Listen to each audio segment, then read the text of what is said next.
Praise the Lord, hallelujah. खुदा यीशु मसीह के नाम में आप सबकी सलामती हो।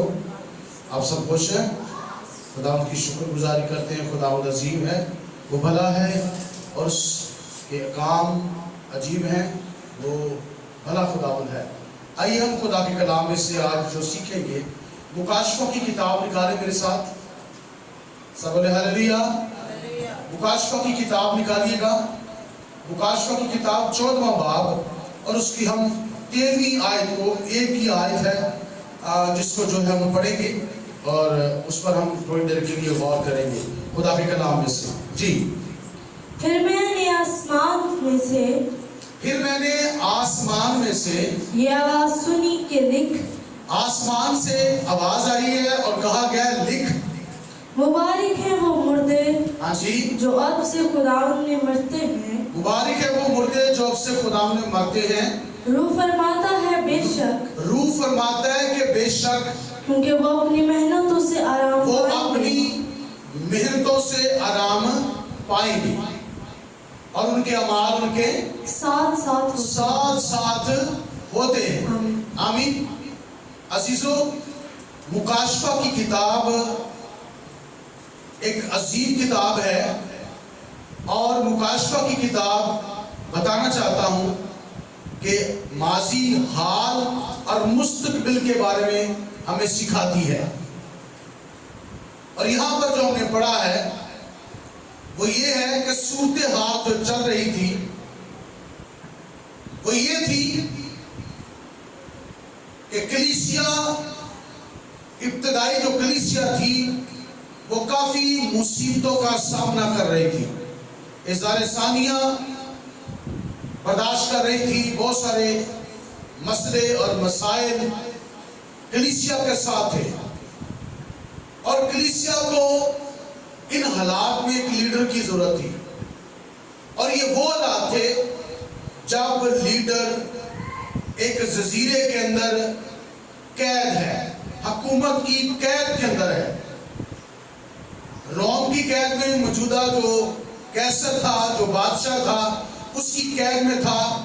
और जहां पर उसको रखा गया, पतरस के जजीरे के अंदर जहां पर उसको रखा गया, अजीजों, उसको इसलिए रखा गया था कि वहां पर ये मर खप जाएगा और वहां पर इसे छोड़ा गया। और खुदा का मकसद या खुदा का जो इरादा है वो इंसान नहीं जानता, क्योंकि मुकाशफा की किताब एक ऐसी किताब है जिसके अंदर हम देखते हैं कि यूहन्ना आरिफ ने खुली आंखों के साथ जो है वो रोया देखी है। बहुत सारी उसने रोएं जो है वो देखी हैं और खुदा ने उसे दिखाया है।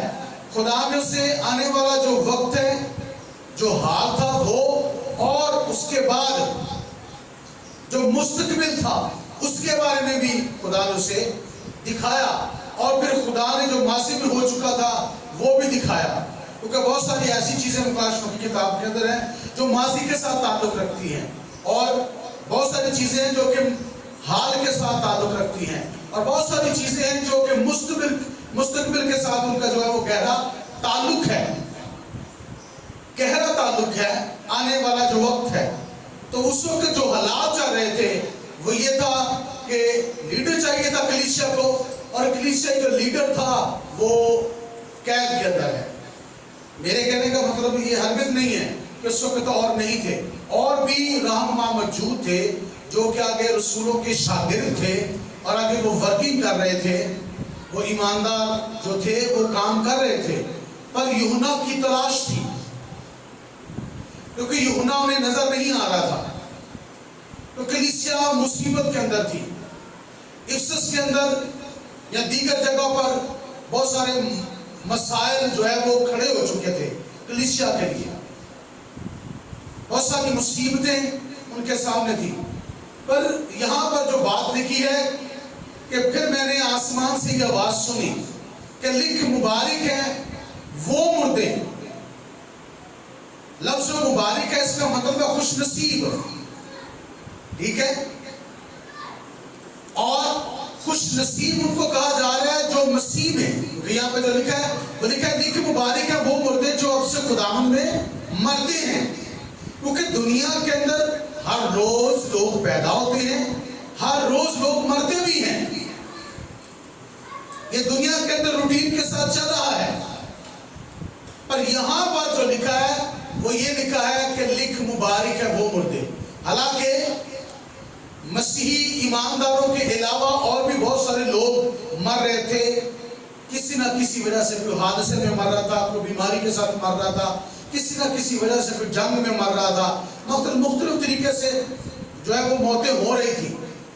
पर याद रखिएगा यहां पर जो लफ्ज आया है कि लिख मुबारक है वो मुर्दे जब से खुदावन में मरते हैं, ये स्पेशली ईमानदारों के लिए लफ्ज है। ये उन ईमानदारों के लिए है जो मसीह की खातर उस जमाना में, उस दौर में, जो मसीह की खातर अपनी जान जो है वो गवा रहे थे मसीह की खातर। मतलब देखने वाले, सुनने वाले यही समझ रहे थे ये जज्बाती लोग हैं, ये बेवकूफ लोग हैं जो कि मसीह की खातर अपनी जान को दान कर रहे हैं, अपनी जान को गवा रहे हैं। क्योंकि जब ये पैगाम लिखा गया, जब ये मुकाशों की किताब लिखी गई, तो इफ्सस के अंदर या उस वक्त के जो हालात थे वो ये थे कि बहुत सारे ईमानदारों को कत्ल किया जा रहा था। तो यहां पर स्पेशली लफ्ज इस्तेमाल हुआ है कि लिख मुबारक है वो मुर्दे। जब वो मुर्दे से मुराद है ये अलग किए हुए हैं, मतलब ये वो लोग हैं जो अलग हैं। मुर्दे तो और भी हैं, मुमकिन है जैसे ये मरे हो कुछ और लोग भी मरे, ये तो रूटीन के साथ चल रहा है। मैंने आपको पहले बताया कि लोग मर भी रहे हैं, लोग पैदा भी हो रहे हैं, इंसान इस दुनिया से जा भी रहा है और आ भी रहा है। ये तो सलसल एक चल रहा है, ये निजाम चल रहा है, ता क़यामत ये चलता रहेगा। जब तक दुनिया की अदालत नहीं हो जाती है सिलसिला चलता रहेगा। तो यहाँ पर जो खास बात है, जो गौर तलब है, जिस पर गौर करने वाली बात है, वो ये है कि यहाँ पर स्पेशली लिखा गया है कि लिख मुबारक है वो मुर्दे जो अब से खुदावंद में मरते हैं। तो ये मर कैसे रहे थे? इनके साथ हो क्या रहा था? इनको तलवार के नजर किया गया, इनको आग से जलाया गया। और एक और तरीका था, वो ये था कि जो कत्ल करने वाले थे, जो आर्मी थी, जो उस वक्त के रोमी थे, उनका तरीकाकार ये था कि वो ये करते थे कि वो बखूरदान लेते और एक टेबल पे बखूरदान रखते और साथ ही एक कोयलों जिसके अंदर कोयले हों, वो साथ एक जो है वो कोयलों वाला एक बर्तन वो रखते, या अंगीठी रखते और मसीही लोगों को, कलीसिया को, मुकद्दसों को वो लाइन में लगाते, औरतों और बच्चों को। और एक शख्स तलवार लेकर खड़ा है और उनको ये कहा गया अगर तुम बखूर दान में से बखूर ले लो और बखूर जो है वो आपने जो है वो कोयलों पर डालना है, जैसे ही धुआं निकले, खुशबू उड़े, तो आपने कहना है कि यीशु मसीह बादशाह नहीं है बल्कि रोम बादशाह है, कैसर बादशाह है। तो आपकी जान बच जाएगी, वरना आपका सर आपके धड़ से उतार दिया जाएगा। तो होता ये था कि लोग यूं लाइन में लगे हैं, औरतें और बच्चे, बुजुर्ग, हर एज के लोग जा रहे हैं और वो उठाते हैं और वो बखूर को जूं जलाने के लिए डालते हैं और धुआं उठा और खुशबू आई और मुंह से आवाज भी ये आई कि कैसर बादशाह नहीं, रोम बादशाह नहीं, यीशु मसीह बादशाह है। क्या है? यीशु मसीह बादशाह है। तो कहने का मतलब ये है कि हम बाइबल मुकद्दस को सीख रहे हैं, हम बाइबल मुकद्दस के स्टूडेंट हैं, तो इस बात को जान लें कि अगर आपने इंजील की मुनादी करनी है तो आपके साथ ये हो सकता है, आपके साथ ये सब कुछ गुजर सकता है जो इब्तदाई कलीसिया के साथ गुजरा है, जो मैं बता रहा हूं। और उनके सर जो है वो उनके धड़ से अलग किए जाते हैं, और ये एक बार नहीं, ये मुसलसल हो रहा था। पर यहां तक भूखे शेरों के सामने डाले जा रहे थे, फिर यहाँ तक नहीं कि ग्राउंड के अंदर जो ब्लेड उन्होंने लगाए हुए थे उस पर माओ के सामने या खानदान के सामने उनके बच्चों को फेंकते और वो उन ब्लेडों के ऊपर गिरते, उनके टुकड़े होकर वो नीचे जमीन पर गिर जाते। और यहाँ तक नहीं, वो पिलरों के साथ लोगों को बांधकर उन पर तार बीन डालकर उन पर लुक डालकर उनको आग लगाते रात के वक्त। पूरी रात उनकी मशाल जलती और उनका बदन जलता था और वह जल जलकर खाक हो जाते थे। पर इकरार यही था कि यीशु मसीह के सिवा कोई बादशाह नहीं है, क्योंकि यही खतरनाक बात थी उस वक्त चल रही कि यहूदियों का बादशाह यीशु मसीह बादशाह। इस वजह से तकलीफ होती है। अगर आप बाइबल मुकद्दस में ज़बूर की किताब निकालें, अगर आप ज़बूर 2 निकालें तो 2 ज़बूर के अंदर आपको ये मिलेगा। किताब मुकद्दस में लिखा है, उसकी दूसरी आयत को जरा पढ़िएगा खुदा के कलाम में से। ज़बूर की किताब दूसरा ज़बूर निकालिएगा खुदा के कलाम में से। हाँ जी, ज़बूर दूसरा बाब पढ़िएगा दूसरी आयत से। खुदावंद और उसके मसीह के खिलाफ, खुदावंद और उसके मसीह के खिलाफ जमीन के बादशाह सफ अराई करके, जमीन के बादशाह सफ अराई करके और हाकिम आपस में मशवरा करके, और हाकिम आपस में मशवरा करते हैं, आओ हम उनके बंधन तोड़ डालें, आओ हम उनके बंधन तोड़ डालें और उनकी रस्सियां अपने ऊपर से उतार डालें, उतार फेंकें। वो जो आसमान पर तख्त नशीन है, वो जो आसमान पर तख्त नशीन है हंसेगा, वो उन पर हंसेगा। सुनिएगा, अगर आप पहली आयत को पढ़ते हैं तो लिखा है कि मैं तो अपने बादशाह को बिठा चुका हूं, मैं अपने बादशाह को बिठा चुका हूं, मैं फरमान जारी कर चुका हूं।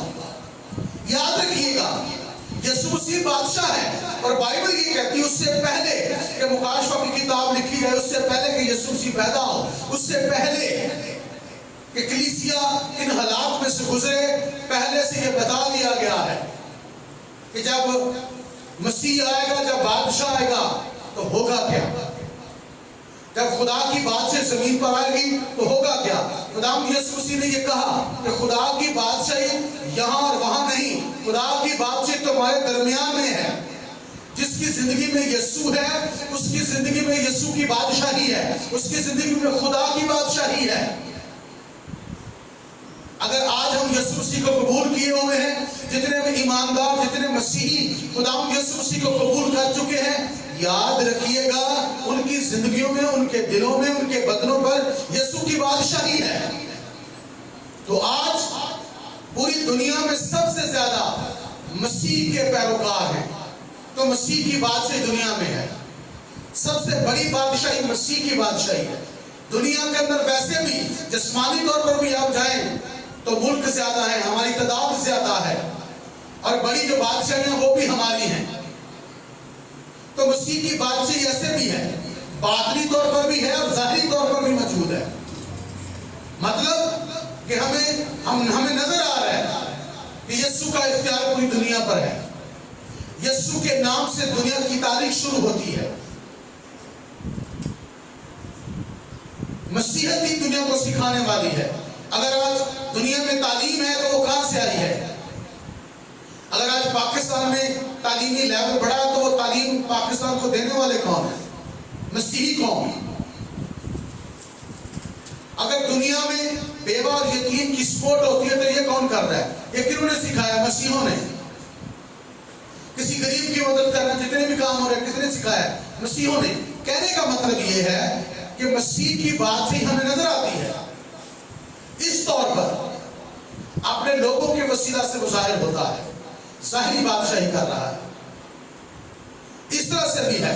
पर एक और बादशाही है जो कि 1000 साल बादशाही है, जो कि जाहिरी तौर पर आएगी। यीशु मसीह को लोग देखेंगे, यीशु पूरी दुनिया पर बादशाही करेगा, यीशु वाहिद हाकिम होगा, पूरी दुनिया का बादशाह होगा। लेकिन खुदावंद सारी दुनिया का बादशाह होगा। ज़करिया में आप पढ़ सकते हैं 14वें बाब के अंदर 30वीं आयत से आगे अगर आप पढ़े तो वहां पर ये सब कुछ लिखा है। बाइबल हमें बताती है।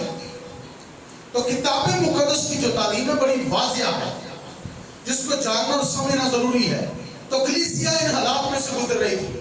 तो याद रखिएगा तो उस वक्त थी तो उनके बाद भी ये हालात आए हैं, आज भी ये हालात मौजूद हैं। आज भी मसीह के जो पैरोकार हैं, आज भी जो मसीह के मानने वाले हैं, मसीह की मुनादी करने वाले, मसीह का प्रचार करने वाले जो हैं, जितने पैगाम देने वाले मसीह का, उनके भी खिलाफ आज काम हो रहा है। मोहल्लों में काम हो रहा है, घरों में काम हो रहा है, बादशाहियां काम कर रही हैं, तंजीमें काम कर रही हैं जो कि मसीह के मुखालिफ हैं। वो मसीह के काम को रोकना चाह रहे हैं, चर्चेस पर जो अटैक करना चाहते हैं। मिशनरी जितने भी हमारे हैं उन पर वो अटैक करना चाहते हैं, उनको कत्ल करना चाहते हैं, बल्कि किया भी है, हो भी रहे हैं। अगर मुझसे गलती ना हो तो हर 5 मिनट के बाद एक जो है मसीही मिशनरी कत्ल होता है, मसीह के पैगाम की वजह से। और दुनिया के लोगों ने, बादशाहों ने सफराई करके तो रस्सियां तोड़ने की, मतलब इख्तियारात तोड़ने की कोशिश की है, पर इख्तियार टूटा नहीं बल्कि बढ़ता गया और ये बढ़ता जाएगा ता क़यामत। कुरान मजीद में तो ये वाज़ह लिखा है कि मसीह के पैरोकार को जो है ता क़यामत हुकूमत दी गई है। ता क़यामत अगर किसी की हुकूमत है तो वो मसीह के मानने वालों की है, मसीहत को दी गई है। अगर ता क़यामत हुकूमत आपके पास है, बादशाही आपके पास है, तो पीछे रह गया है, पीछे फिर 1000 साल बादशाही है, वो भी आपकी है। खुदा यीशु मसीह बादशाही करेगा, उसके बाद फिर अबदियत है, हमेशा की जिंदगी शुरू हो जाएगी, लामहदूद जिंदगी शुरू हो जाएगी, वो भी यीशु मसीह के साथ है। तो फिर है क्या, सच्चाई क्या है? सच्चाई ये है कि इब्तिदाई कलीसिया की तरह आज हमें भी चितलाने की जरूरत है, बताने की जरूरत है, लोगों को खुदा के पास लाने की जरूरत है, अपनों को और गैरों को, सबको। लिखा है कि पहले यरूशलेम, फिर यहूदिया और फिर सामरिया और फिर दुनिया की इंतहा तक तो मेरे दुआ ठहरोगे। तो मुनादी तो सबके अंदर करनी है, पैगाम तो सबको देना है, सिखाना तो सबको है, सबकी रहनुमाई करनी है, सबकी मदद करनी है, सबको आगे लेकर चलना है। तो ये कैसे होगा अगर हम यूं करेंगे? लेकिन मुबारक है वो मुर्दे जो अब से खुदावंद में मरते हैं, और ये फजूल में नहीं मर रहे थे, ये यीशु का पैगाम दे रहे थे। ये लोगों को बता रहे थे कि यीशु मसीह है, वो बता रहे थे कि यीशु ही बादशाह है, वो बता रहे थे कि यीशु ही खुदा है, वो बता रहे थे कि यीशु मसीह के बगैर जिंदगी नहीं है, यीशु राह पर जिंदगी है, यीशु ही दुनिया का नूर है। वो लोगों को सिखा रहे थे, इसलिए उनके साथ ये सब कुछ हो रहा था। अगर आज जितने भी यीशु का पैगाम दुनिया में दे रहे लोग उनके खिलाफ है, क्योंकि अमन का बानी यीशु है। कभी किसी ने सलीब को जला दिया हो तो कभी हमने लड़ाई की है, और मैं कहता हूं करनी भी नहीं चाहिए, जरूरत ही नहीं है, ये लड़ाई उसकी है। अगर ये कुछ करना होता तो इब्तिदाई कलीसिया के लोग जब कत्ल हो रहे थे तो इब्तिदाई कलीसिया जंग करती, वो लड़ते, वो तलवार चलाते। तो इससे हमें सीखने को क्या मिलता है कि उन्होंने सिर्फ खुदा का काम किया, उन्होंने कलाम सुनाया है और कलाम हक की खातिर उनकी जाने गई है, कलाम हक की खातिर उनकी क्या गई है, वो कत्ल हुए हैं, वो ज़बह हुए हैं।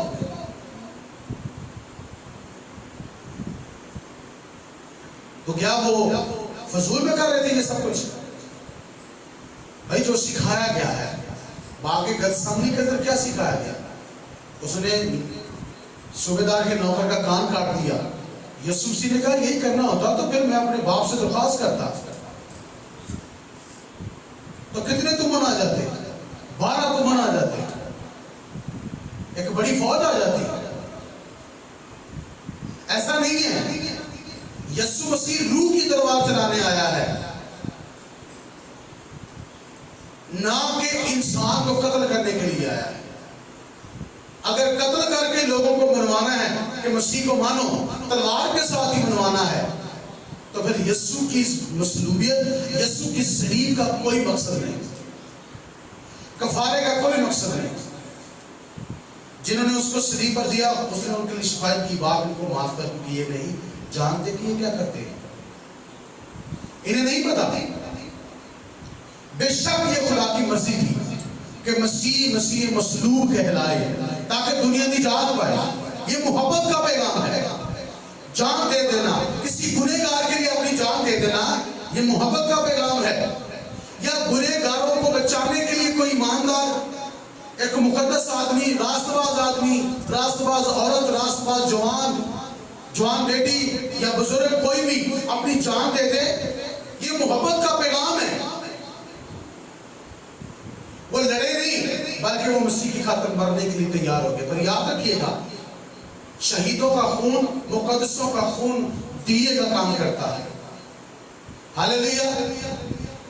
मसीह के पैगाम देने वालों को कत्ल करने का मतलब है रोशनी खत्म करना। वो जो पैगाम है, मैसेज जो है, उसको खत्म करना। पर याद रखिएगा, मुकद्दसों का खून भी मैसेज बन जाता है। हालेलुया। मैंने एक बार एक चीज सीखी, ये बड़ी पुरानी बात है। एक मिशनरी एक बात सिखा रहा था। उसने कहा कि एक लड़का जिसकी शादी हुए 5-6 मंथ हुए थे, वो मिशन पर चला गया। तो जब उसे उतारा गया जंगलियों में, अफ्रीका के जंगलों में उसे उतारा गया। वो जैसे नीचे गया तो वहां के जो जंगली थे उन्होंने उसे खा लिया, उसे नोच कर खा गए। तो ऐसा हुआ कि जब उसे नोच कर खा गए तो कुछ अरसे के बाद, मतलब कोई 18-19 साल 20 साल के बाद उसका बेटा गया। उसके बेटे की चाहत यह थी कि जहां पर मेरे बाप को उतारा गया था वहीं पर मुझे उतारा जाए।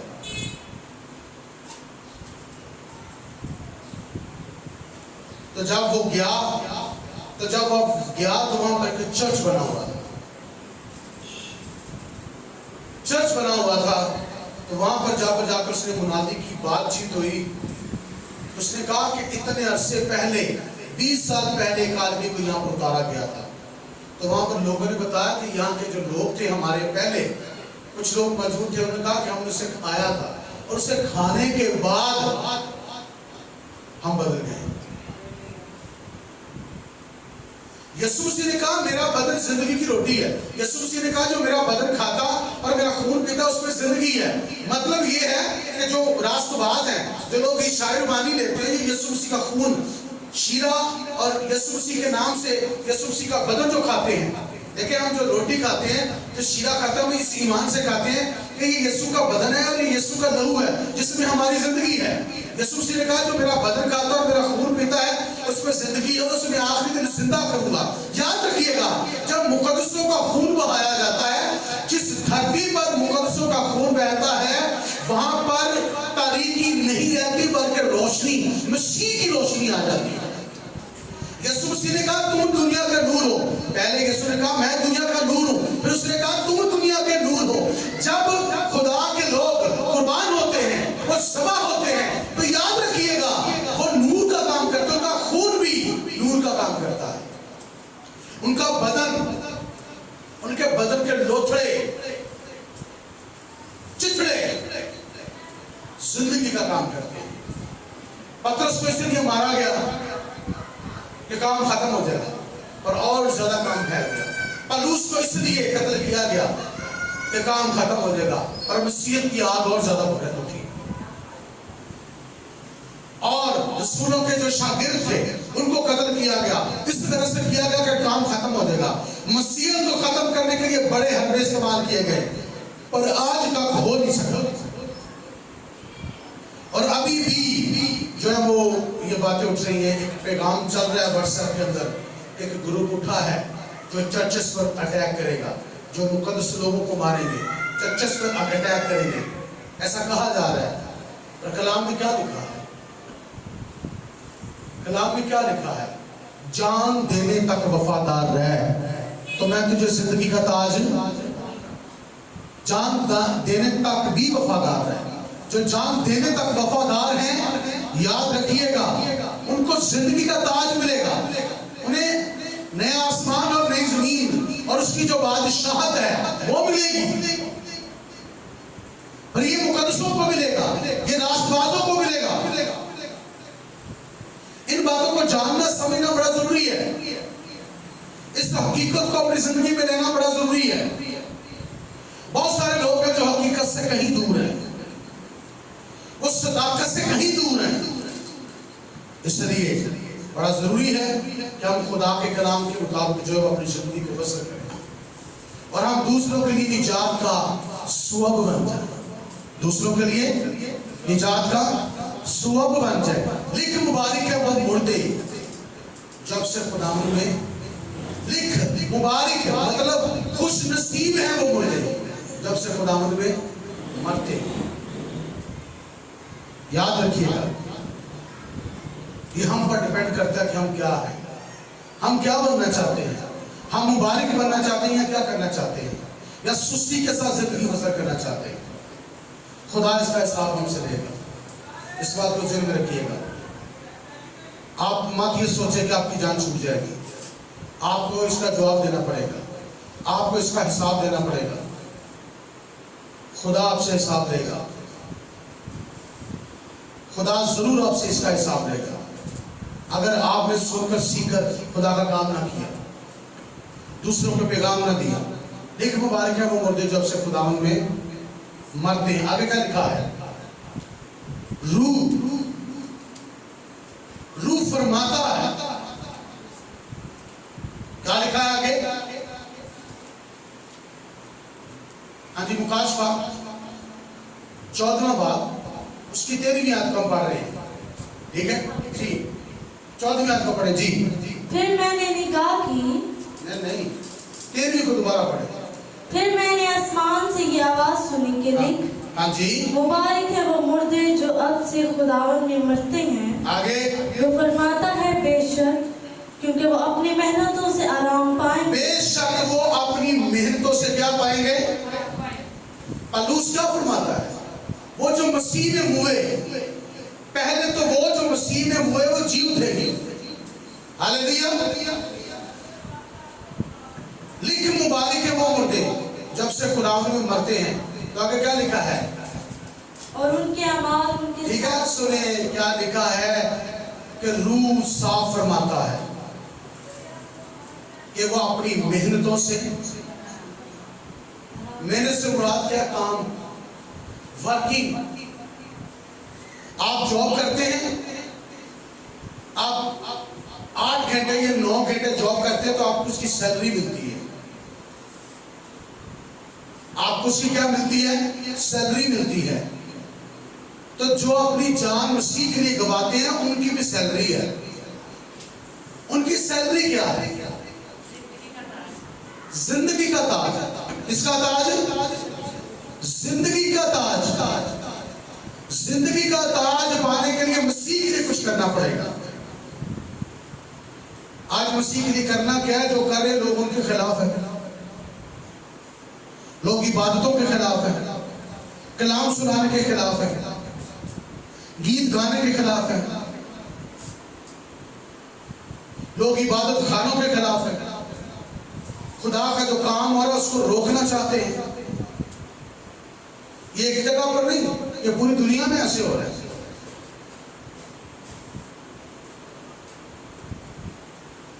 काम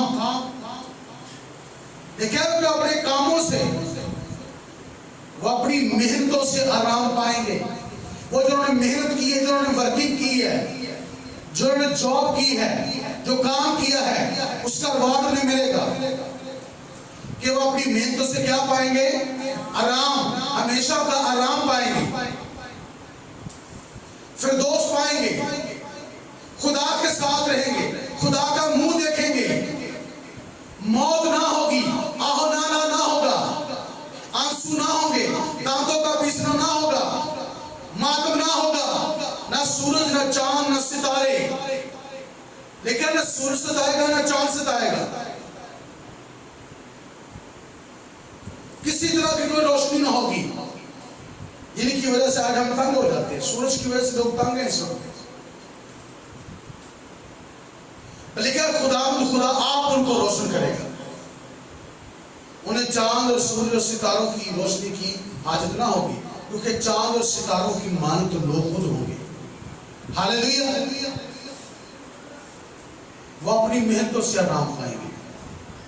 आज देखना है कि हम कौन सी मेहनत कर रहे हैं इस दुनिया में रहकर, हम कौन सी मेहनत कर रहे हैं। शायद हम अपने बच्चे पाल रहे हैं, शायद हम दुनियादारी के काम कर रहे हैं, खुदा के लिए हमने कुछ भी नहीं किया। यहाँ तक अपने घर में कभी कुछ नहीं किया, घर में कभी दुआ नहीं की, घर में कभी बाइबल नहीं पढ़ी, खुदा के साथ वफादारी के साथ कोई अहद नहीं है, किसी भी एंगल से खुदा की वफादारी नहीं है। आज हमें अपनी जिंदगी पर गौर करना है, हम किस तरह से अपनी जिंदगी को बसर कर रहे हैं, ये जानना बड़ा जरूरी है। आगे क्या लिखा है? फिर मैंने निगाह की तो क्या देखता हूँ, नहीं, वो अपनी मेहनतों से क्या पाएंगे? आराम पाएंगे। और उनके अमाल उनके साथ साथ है, उनके अमाल उनके साथ साथ, अमाल अमल की जमा अमाल है, यानी कि बहुत सारे अमाल, अमल एक्ट, वो काम जो हम करते हैं।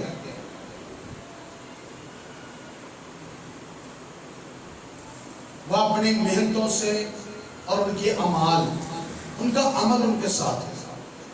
देखना कि हमारी मेहनत और हमारा अमल क्या है।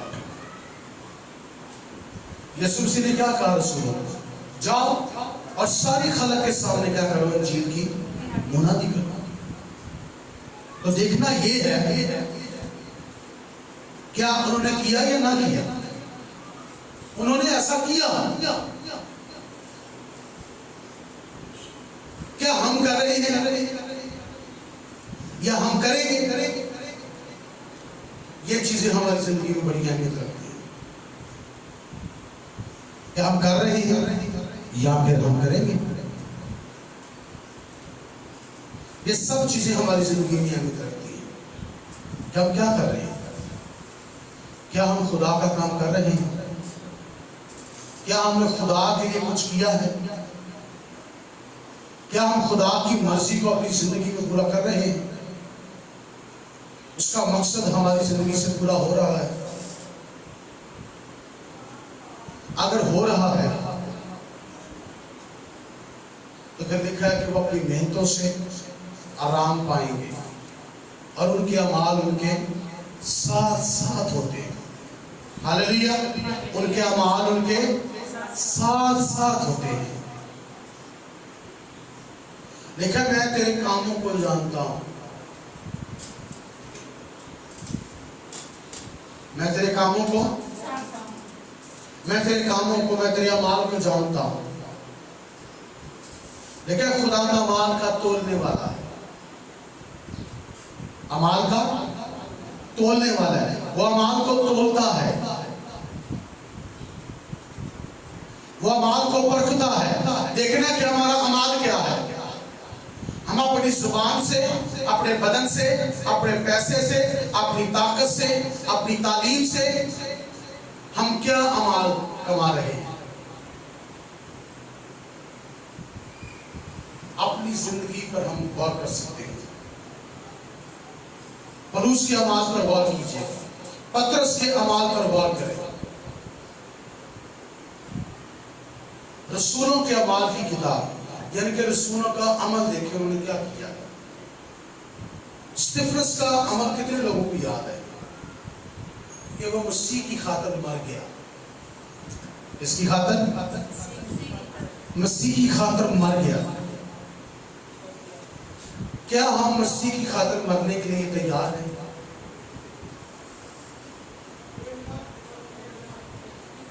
जान देने तक भी वफादार रह तो मैं तुझे जिंदगी का ताज दूंगा।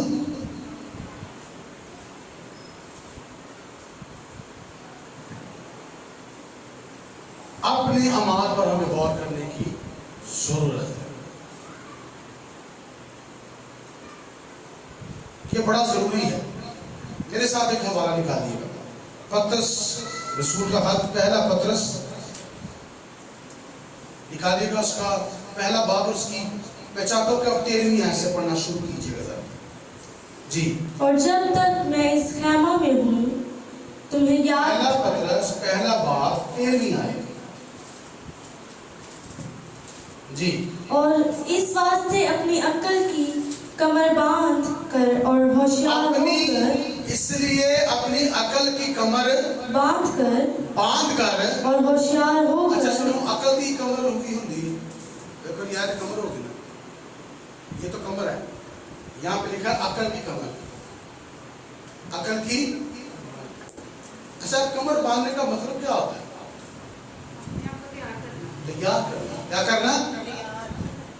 किसी मकसद के लिए रेडी होना। आपको याद होगा जब मिस्र की गुलामी से खुदा ने बनी इसराइल को जिस रात निकाला, तो खुदा ने मूसा से कहा कि बनी इसराइल को क्या कि अपना कमर का बांध लें, पाँव में जूती पहन लें, और एक हाथ में लाठी ले लें, और एक हाथ से खाना खाएं जल्दी जल्दी। ये सफर की अलामत है। कमर कसना, तैयारी, जूता सफर की अलामत, लाठी इख्तियार बादशाही की अलामत, जल्दी जल्दी, टाइम बाकी नहीं है। तो यहाँ पे क्या लिखा है? अकल की कमर बांध कर, यानी कि अकल तो तैयार हो जाओ, इथों बने तैयार होना चाहिए। एक दफा बंदा इथों तैयार होता है, इथों तैयार नहीं होता। अकल की कमर कस कर अकलमंदी के साथ खुदा का काम करना है। कैसे करना है? अकलमंदी के साथ खुदा का काम करना है। खुदा के काम का नुकसान नहीं करना, खुदा के काम में जो है वो बढ़ोतरी करनी है, तरक्की लेकर आते हैं, बेहतरी लेकर आते हैं। बेहतरी हम नहीं लाते जब अपनी अकल को हम खुदा के सुपुर्द करते हैं। अच्छा, आयत नंबर 82 रूह से भी चलो रहा ओ भाई, खाली रूह ना नहीं, अकल ना चली रहा है। खुदा रूह है, इसका मतलब हरगिज़ ये नहीं कि अकल कोई और है तो रूह कोई और है। ये रूह की अकल की बात हो रही है, रूह और अकल से, यानी कि खुदा की अकल से चलना है,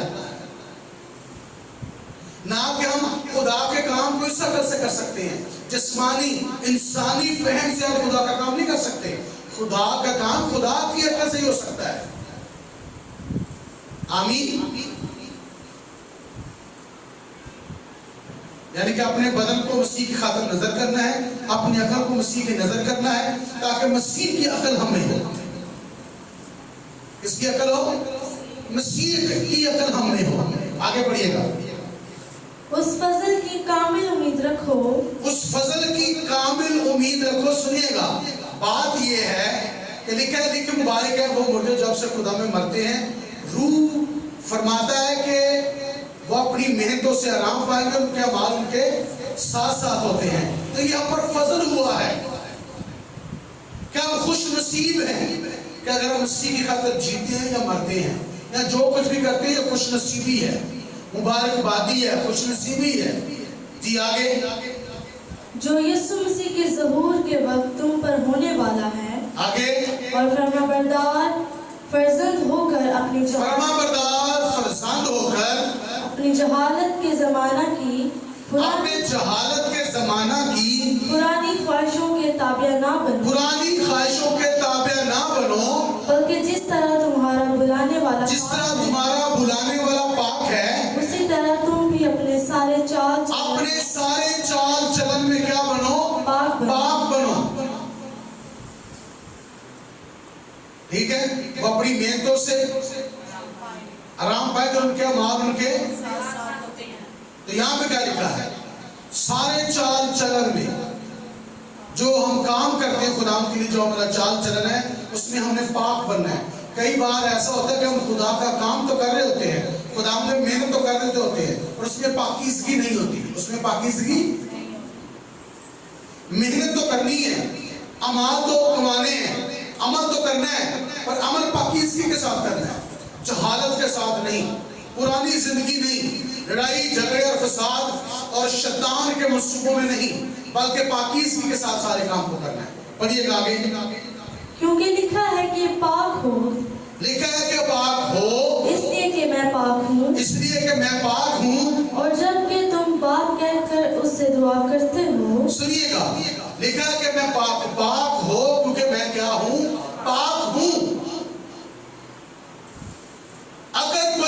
रूहानी जज्बाती होकर मसीह की खातिर जान भी दे देता है और उसकी जिंदगी में कहीं गुनाह है, पाकीज़गी नहीं है, मुझे ये बताइए बच जाएगा?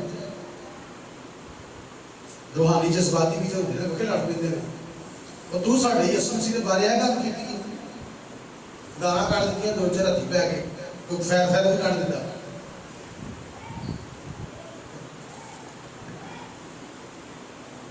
ये नहीं करना भाई, ऐसा तो लिखा ही नहीं है। मैंने पहले भी बताया, अगर गोलियां चलानी होती या तलवार चलानी होती तो फिर यीशु मसीह की मसलूबियत का मकसद क्या है? फिर वो यही कुछ कर लेता। अकल की कमर कसनी है और अपने आप को पाक करना है और अपने चार जन को भी पाक करना है, क्योंकि जिसके लिए हम मेहनत कर रहे हैं, जिसके लिए हम अमाल कर रहे हैं, जिसके लिए हमारा अमल हो रहा है वो पाक है, तो हम उसकी तरह बने। हमें उसी की तरह बनने की क्या है जरूरत है, ताकि जो मुनादी हम करें वो जाया ना हो बल्कि वो बाइसे बरकत हो। लोग हमसे ठोकर ना खाएं बल्कि लोग हमसे बरकत पाएं। सब बोले हालेलुया। लोग हमारे वसीला से क्या पाएं? बरकत पाएं। ठोकर का सब नहीं बल्कि हम बरकत का सब बने। अब कलाम में लिखा है कि तुम्हारा सिंगार जाहिर ना हो, तो दसो मैनू उस बीबी नू की फायदा होया खुदा दा काम करन दा जिहदी वजह लोग चर्च छड़ के जाना शुरू कर देते। ये जी ये प्रस्तुत कर दी है, ये प्रस्तुत करता है, तो बाइबल च नहीं कहा कि फैशन नहीं करना चाहिए, तो कर दी है तो एक चर्च नहीं है आना, ये पीछे इबादत नहीं करनी। दसो ठोकर का स्वभाव है कि बरकत का स्वभाव है? जो ठोकर का स्वभाव बने वो वास्ते की लिखे बताए, उसके लिए क्या लिखा हुआ है? लिखा है उसके गले में चक्की का निचला पार्ट वो डालकर गहरे समुद्र में डाला जाए और मर जाए तो जान छुटे, नजर भी ना आए। ऐसे लोगों पर नजर नहीं आना चाहिए, ना मसले पर ना कलीसिया में, जो दूसरों पर ठोकर का सौ बनते हैं। लिखा है कि वो अपनी मेहनतों से आराम पाए, जो उनके अमाल उनके साथ साथ सोचना ये कि जो मेहनत हो रही है वो कैसे हो रही है और जो अमाल है वो कैसे है। अपनी जिंदगी पर, किरदार पर गौर करने की जरूरत है। लेकिन मुबारक है वो मर्द जब से खुदा ने मरते, तो मैं बता रहा था कि कलीसिया जो है इब्तदाई तौर पर उनके साथ क्या हो रहा था, उनको कत्ल किया जा रहा था, वो मसीह की खातिर मर रहे थे, तो उन्हें कहा गया मुबारक है। तो ऐसे उनको कह दिया गया, अरे भाई वो खाली कत्ल नहीं हुए, वो खाली मर नहीं गए, वो खाली जज्बाती नहीं थे मसीह के लिए, बल्कि उनकी जिंदगी बेअब थी, उन्होंने वाकई तौबा की थी, उन्होंने वाकई बपतिस्मा लिया था, वो वाकई खुदा के वफादार थे, वो अपने सारे चाल चलन में पाक थे, वो अपने किरदार में पाक थे, इसलिए उनके लिए लिखा है। लेकिन मुबारक है वो मंदिर जब से खुदावन में मरते हैं। लिखा है कि वो खुशनसीब है। तो मेरे कहने का मतलब ये है कि हासिल कलाम आज हमारे लिए ये है, आज के इस पैगाम में से कि अगर हम चाहते हैं कि ये आयत मुझ पर भी पूरी हो, मुझे भी यीशु कहे मेरे बाप को मुबारक लोग आओ, मेरे दाहिने हाथ बैठो, उस बादशाह को मिरास में लो जो तुम्हारे लिए बनाए आलम से पेशकश से बनाई गई है, उससे मिरास में लो। बाप के मुबारक लोग, खुशनसीब लोग। अगर हम खुश नसीब बनना चाहते हैं तो अकल की कमर कसकर और कैसे पाक किरदार होना चाहिए, हमें पाक भी बनना है और हमारा किरदार भी पाक होना चाहिए, हमारे अमाल भी पाक होने चाहिए, तब जाकर हम मुबारक बनेंगे, तब जाकर हम खुश नसीब बनेंगे कि हम दूसरों को जीते भी और अपने आप को बचाएं। कई बार होता है कि हम दूसरों को तो बचा रहे होते हैं और खुद हम आग में जा रहे होते हैं। दूजे को तलीमा देनी, दूजे को सिखाना, दूजे की रहनुमाई करनी कि आप ही राह तो गुम सो, आप खुद गायब हो, आप खुदा से कुछ सो दूर, कभी दुआ नहीं, रोजा नहीं, बाइबल स्टडी नहीं, खुदा की वफादारी में नहीं, बस टिकटॉक चल रही है, गाने चल रहे हैं, ड्रामे चल रहे हैं, चोरियां चल रही हैं, प्यो तो पीछे चोरियां चल रही हैं, दगे। याद रखिएगा, जब हम जमीन पर अपने माँ बाप को धोखा देते हैं, इसका मतलब हम खुदा को धोखा दे रहे हैं। जब आप अपने पास्टर को धोखा दे रहे होते हैं, इसका मतलब हम खुदा को धोखा दे रहे होते हैं। जब अपने उस्ताद को हम धोखा दे रहे होते हैं, इसका मतलब है हम खुदा को धोखा दे रहे हैं। पर याद रखिएगा, इन सब के बाद इंसान खुद को धोखा दे रहा होता है, अपना नुकसान कर रहा होता है। तो आज हमने क्या सीखा? कलीक मुबारक है वो मुर्दे जब से खुदावन में मरते हैं। दुनिया में बहुत सारे लोग मरते हैं, पर सारे मुबारक नहीं हैं, सिर्फ वो जो खुदावन में मरते हैं। रूह फरमाता है कि वो अपनी मेहनतों से आराम पाएंगे, उनके अमाल उनके साथ साथ होता। तो क्या लिखा है? पाक बनो, कि लिखा है मैं पाक हूं। अपने सारे चलन में हमें क्या बनने की जरूरत है? पाक बनने की जरूरत है। आज हमने मुकाशफा की किताब में से बात की है, आज हमने ज़बूर की किताब में से बात की है, और फिर हमने पहले पत्रस में से बात की है। सब बोले हालेलुया। तो हमने मुबारक बनना है, खुश नसीब बनना है। तो खुश नसीब बनने के लिए हमारा किरदार पाक होना चाहिए। आमीन। हमें पाक होने की जरूरत है। God bless you.